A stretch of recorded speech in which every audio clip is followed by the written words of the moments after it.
Well, they may look stylish, but what does it mean? Here's how to decipher a wine label.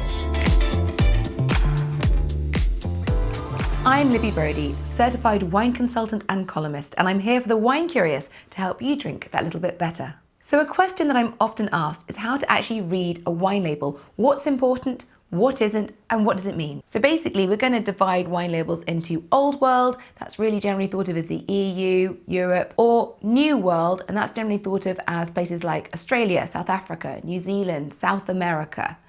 And they tend to do their labels slightly differently. This is a generalization, but it's going to be a good guide for you when you're shopping and looking at all these different labels on display. I'm going to start with the Old World wine label. This one is from France. The first thing you'll look at here is the vintage, and that's the year that the grapes were harvested.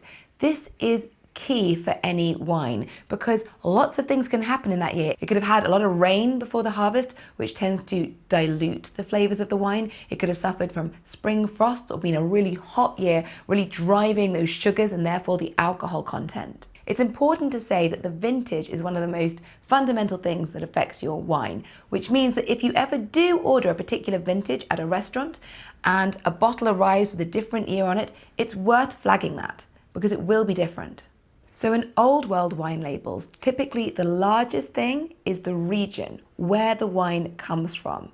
In France, this is called an appellation, and they control what grapes can be grown there. So often, Old World labels won't actually name the grape at all. They kind of trust that you will know what grapes are allowed or not allowed in that region appellation. And if you don't, as most won't, Google it. But next you have the producer. And in the Old World, the producer tends to be slightly smaller. They're quite humble, really.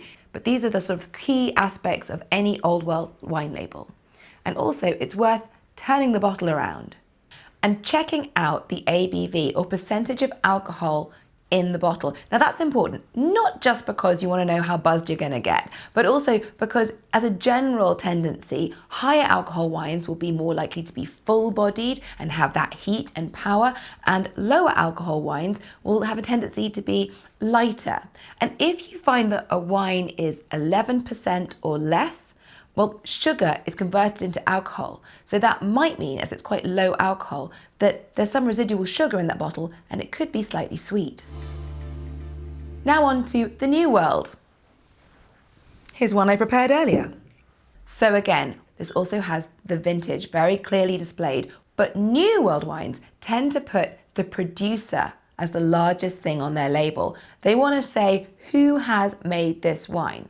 And you'll also find in general that the grape is actually named, and you'll find that across the label, and that's a very common thing for New World wines to do. Now, some Old World wines do it as well. For example, you'll get a German Riesling. And New World labels will also say where the wine is from, but in general, it's much smaller. It's Margaret River, and it's telling you that it's a Cabernet Sauvignon. And again, let's turn that wine around and check out the importer. And that's worth noticing because if you're buying and drinking a lot of wines and you start to clock that the ones you like all come from the same importer, then you have the same taste as them. And that'll be a great guide when you're picking up bottles and checking out what to buy next. So these are the simple things that most labels will always contain: the vintage, the producer, the region, and in New World, the grape varietal, as well as the alcohol percentage on the back, and generally the importer. Check them out, try it for yourself. I hope these tips have been very helpful when you're deciphering a wine label.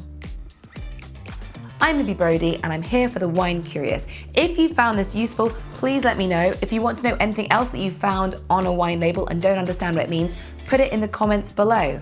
And if you want more helpful videos like this, click like and subscribe. Cheers.